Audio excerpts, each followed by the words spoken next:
Hello and welcome to Weapons and Warfare, a show made for people who want to know more about our national defense.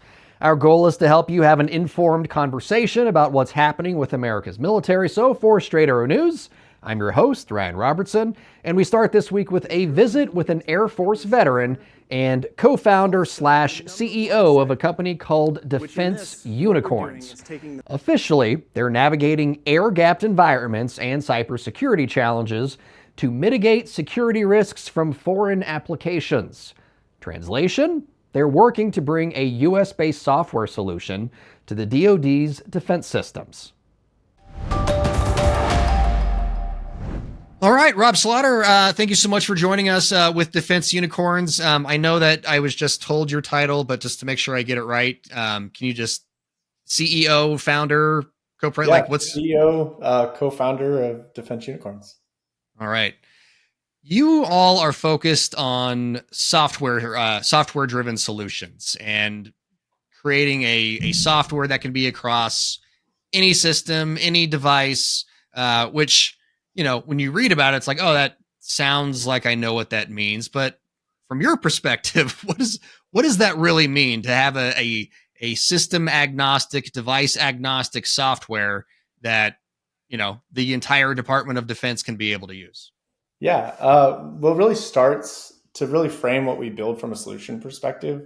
It's really good to talk about the problem because it's really in understanding the problem that you start to understand. Oh wow, like that's ultimately like, oh wow, it makes sense. Everybody kind of knows that a lot of the defense systems they're best in the world at what they do. The United States government makes the best stealth technology. We make the best submarines. We make the best hypersonics. We make the best, insert word here. But what people also realize is that on the software end, a lot of these systems struggle, especially because they tend to live for decades at a time. So even like our newest fighters, like take the F-22, for example, it's already been fielded for decades. And so even though we build this amazing technology, what inadvertently happens is the software that's used on these systems is many times very outdated.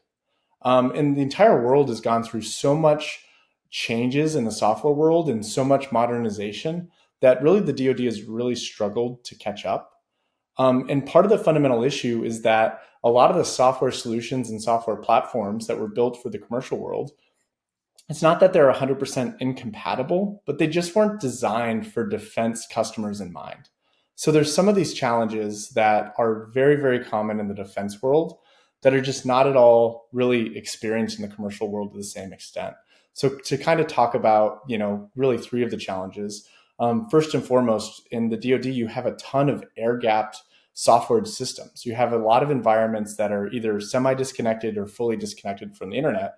Ryan, in your life, I'm sure you're plugged into the internet 24/7. The rest my life, everybody's life, you don't even know what it means to not be connected to the internet, yet most of our defense systems are disconnected and for very, very good reason. The next thing is there's a ridiculously complex cybersecurity stack. And so like everybody is tracking the news, is tracking everything that China and Russia is doing to our infrastructure, is doing to our defense systems. And for very good reason, the tech stacks that are deployed in defense are built and designed assuming that somebody's going to try to penetrate them. And how do you monitor that? How do you actually run within those systems? How do you detect and eliminate them? And the third thing is that the people who are operating these systems don't have the same experience as everybody else. And so they're hard because they're disconnected.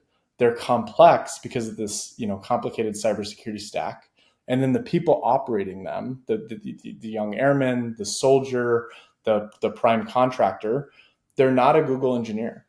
And it turns out the Googles of the world built systems that favor and cater to, Google type engineers. And that's not to discredit it. The technology is amazing, but you actually have to build something from the ground up that takes care of the air gap situation, that actually has all the cybersecurity aspects and considerations in by default. And then thirdly, is actually built by design to support that soldier, to support that airman, and nothing else other than what Defense Unicorns offers does that today.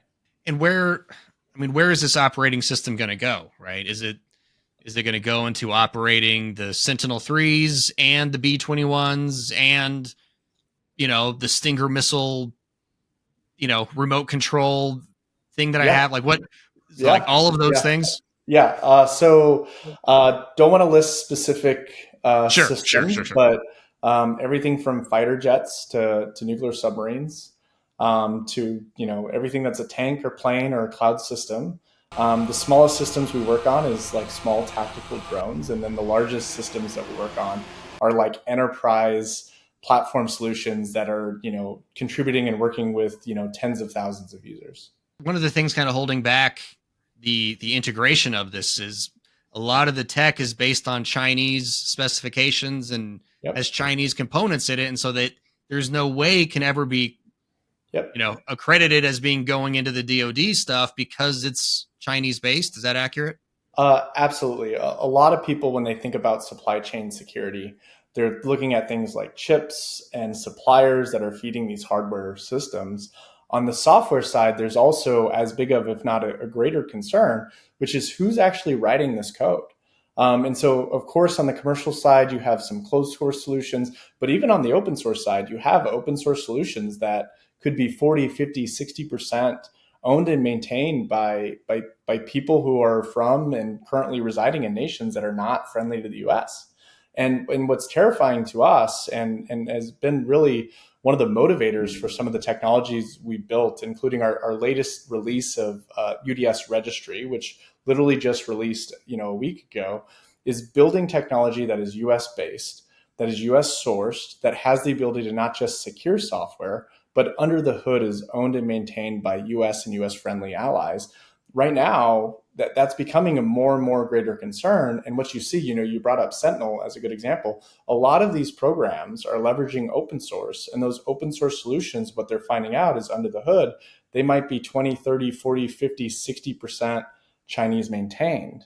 Do we really want our nuclear arsenal 40, 50, 60% maintained by China? Absolutely not.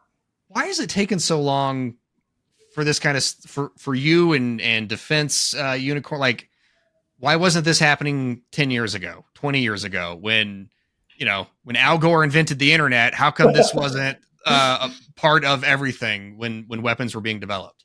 Yeah, I think I'll actually go back to the first problem we solved, which was an air gapped environment. Uh, 30 years ago, every environment was air gapped. This wasn't a problem. And if you look at society, like I said, Netflix wasn't Netflix. They were mailing DVDs. And so the persona of who manages your software, uh, 30 years ago, you did. You bought it. You went to the store. You bought a CD. You plugged it into the device. You managed your own software. Right now, we're running on software. There's a recording of us running on some platform.